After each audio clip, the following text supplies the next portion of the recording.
let other people's opinions impact you? I love this motherfucking question.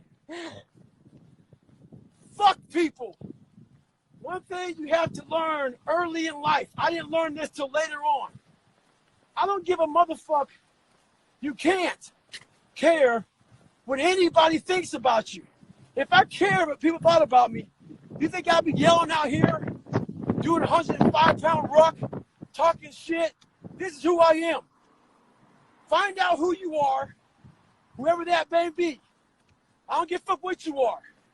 Find out who you are and own that motherfucker and tell people to go fuck themselves. Don't ever worry about anybody and what the fuck they think about you. You do that, I guarantee you, your life will be in shambles. You will become the biggest bitch of all time. And when I say bitch, I ain't talking about fucking females. So back in the day, we could say words like that and people wouldn't fucking chip out. So I ain't talking about females, I'm talking about fucking sack it the fuck up. Everybody.